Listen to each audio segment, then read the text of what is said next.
तो अगर आप एक टीयर 3 कॉलेज स्टूडेंट हो, गूगल जैसी कंपनी में काम करना चाहते हो पर अपने कॉलेज में तो कोई प्लेसमेंट ही नहीं आती, तो ये वीडियो आपके लिए, क्योंकि गूगल की तरफ से ऑफ कैंपस इंटर्नशिप अपॉर्चुनिटी आई है और इस वीडियो को आपको एंड तक जरूर देखना क्योंकि इसमें मैं आपको सारी इन्फॉर्मेशन देने वाला हूँ।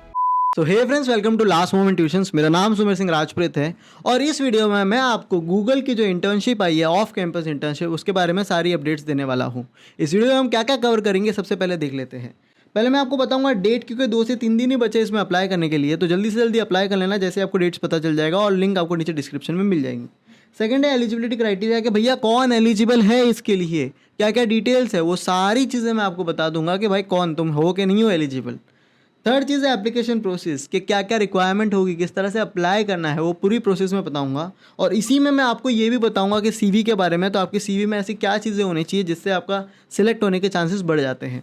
और फोर्थ होगा रिस्पॉन्सिबिलिटी के। सो यार एक बार सुमेर भाई हो गया हमारा सिलेक्शन, तो हमारा काम क्या होगा गूगल में, हम किन किन चीज़ों पे काम करेंगे, तो वो सारी चीज़ें मैं बताने वाला हूँ। वीडियो बहुत इंटरेस्टिंग होने वाला है। आपसे छोटी सी रिक्वेस्ट है, ये वीडियो की लाइक टारगेट है 1500 लाइक, तो फटफट वीडियो को लाइक करो, चैनल पे नए हो तो सब्सक्राइब करो और चलो वीडियो को शुरू करते हैं।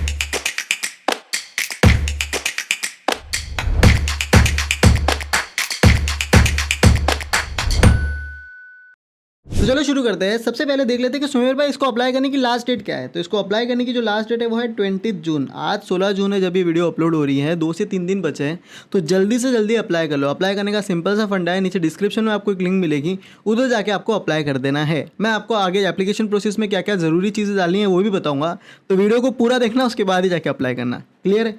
ये होने के वाली है, इंटर्नशिप होने वाली है 10 से 12 वीक की। ये मई और जून में शुरू होगी 2025 में, तो अभी से उसका एप्लीकेशन प्रोसेस शुरू हो चुका है। बेसिकली समझा कि क्या है और कब होने वाला है, लास्ट डेट समझ गई। चलो आगे बढ़ते हैं। अब आ जाते हैं कि एलिजिबिलिटी क्राइटेरिया क्या है, कि कौन कौन इसके लिए एलिजिबल है। तो सबसे पहले देख लेते हैं, परसुइंग अ बैचलर, मास्टर और पीएचडी इन कंप्यूटर साइंस और रिलेटेड फील्ड के स्टूडेंट्स इसमें एलिजिबल है। फॉर एग्जांपल अगर आप इंजीनियरिंग कर रहे हो, computer science, IT, AI, ML से, तो आप सब इसमें एलिजिबल हो। अगर आप मास्टर्स कर रहे हो तो भी आप एलिजिबल हो, लेकिन इसी फील्ड में, कंप्यूटर के आईटी के फील्ड में। और पीएचडी स्टूडेंट हो तो भी आप एलिजिबल हो। इन्होंने बैचलर बोला है, तो मुझे ऐसा लगता है कि बीसीए और एमसीए के स्टूडेंट्स भी इसे एलिजिबल हैं। पर कुछ लोग समझो कॉमर्स कर रहे हैं, तो आप इस चीज़ में उतने एलिजिबल नहीं हो। इतना क्लियर है। उसके बाद आ जाता है कि you should have experience with programming language at least one. आपको Java, C plus plus, Python, JavaScript, Go etcetera कोई भी एक प्रोग्रामिंग लैंग्वेज में अच्छी खासी आपकी पकड़ होनी चाहिए। थर्ड चीज़ आती है कि you have familiarity with Unix and Linux environment, data structure and algorithm and software design. मतलब आपको यूनिक्स और लिनक्स का एनवायरनमेंट के बारे में पता होना चाहिए, डीएसए आना चाहिए और उसी के साथ साथ सॉफ्टवेयर डिज़ाइन आना चाहिए। इतना क्लियर हो गया कि क्या क्या आना चाहिए। अब आ जाते हैं कि प्रिफर्ड क्वालिफिकेशन क्या, और ये बहुत इंपॉर्टेंट है। आपको लगा कि सिर्फ एलिजिबिलिटी क्राइटेरिया हो गया तो नहीं भागा भाई, ये चीज़ जानना बहुत ज़रूरी है। यहाँ पे सबसे पहली लाइन में दिया है, currently in your penultimate year of study, जिसका मतलब होता है कि आप 2026 में पास आउट होने चाहिए। पेन अल्टीमेट ईयर होता है कि अगर आपकी 4 साल की इंजीनियरिंग है तो आप 3rd ईयर में हो, 3 साल का है तो आप 2nd ईयर में हो। तो जो भी अभी पेन अल्टीमेट ईयर में है, मतलब आपकी ग्रेजुएशन कंप्लीट होने के 1 साल पहले में, तभी आप 2026 में पास आउट होंगे, तो वो होता है पेन अल्टीमेट ईयर। आपको समझनी चाहिए 2026 के पास आउट इसमें अप्लाई कर सकते हैं। इतना क्लियर है। Okay. You should have ability to work on project related to mobile development, distributed and parallel system, machine learning, information retrieval, natural language processing, networking, developing large software system और security software development. तो basically इन्होंने fields बता दी है। देखो ये कैसे पता चलेगा कि आपके पास ये एबिलिटी है इन पे काम करने की, अगर आपके सीवी में इसके रिगार्डिंग प्रोजेक्ट्स है तो उनको पता चलेगा। जो ज़्यादा करके मशीन लर्निंग है, जैसे नेचुरल लैंग्वेज प्रोसेसिंग हो गया, इन्फॉर्मेशन रिट्राइवल हो गया, मशीन लर्निंग हो गया, ये सारे डेटा रिलेटेड है। तो अगर आपके पास ऐसे कुछ तगड़े प्रोजेक्ट है ना, तो ये स्टैंड आउट करता है कि हाँ भाई ये बंदे को काम आता है, इसको सिलेक्ट है। क्योंकि मेजरली आपको जो सिलेक्शन होने वाला है वो आपके सीवी के बेसिस पे होने वाला है। इतना क्लियर है। उसके बाद आ जाता है, you should have the ability to showcase tech projects and participate in computer science related extra curricular activity. जिसका कहने का ये लोग मतलब है, मुझे ऐसा लगता है कि हैकाथॉन में पार्टिसिपेट किया रहेगा, तो आपके पास दिखाने का कि मैंने अपना टेक प्रोजेक्ट शोकेस किया है। एक्स्ट्रा करिकुलर एक्टिविटी वही होती है कि भाई आपने हैकाथॉन में पार्टिसिपेट किया है।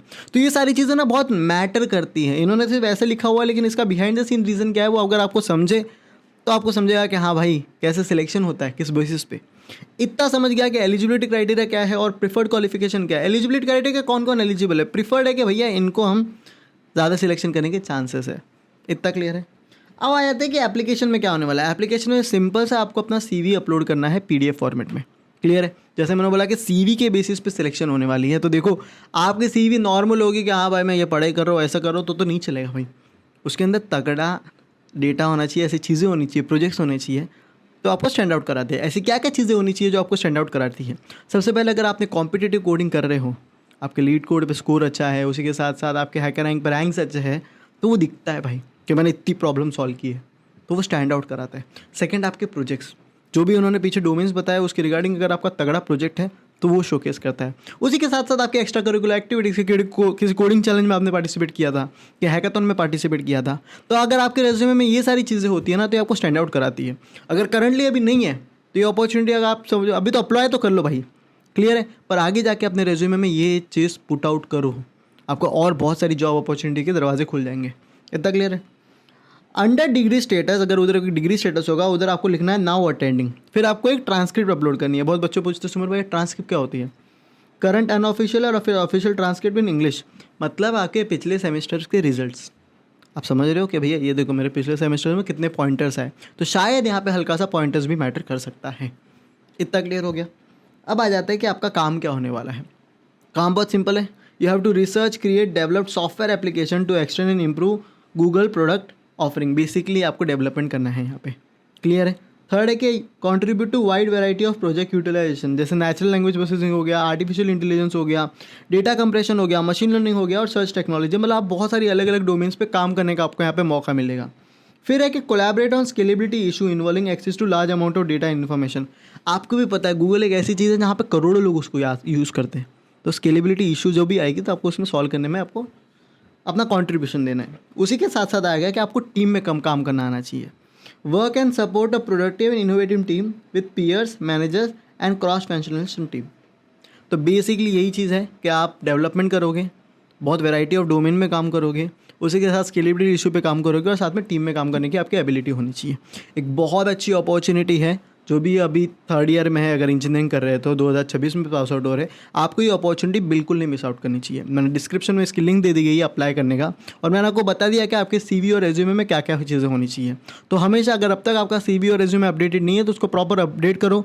उसमें ऐसी डायरेक्ट लिंक्स होनी चाहिए कि डायरेक्ट क्लिक करें ना तो आपका प्रोजेक्ट खुले, क्लियर है। तो आपके लाइव प्रोजेक्ट हो, अगर गिटहब पे अलग अलग जगह पे डाले हुए हैं तो वो बहुत अच्छी चीज़ है। इतना क्लियर है। तो ये थी आज की वीडियो। आई होप ये वीडियो आपको अच्छी लगी रहेगी, और अच्छी लगी तो यार भैया अपने लाइक टारगेट कंप्लीट कर लो, 1500 लाइक अपने दोस्तों में शेयर करो, और चैनल पे नए हो ऐसी और अपॉर्चुनिटी चाहते हो तो सब्सक्राइब करो।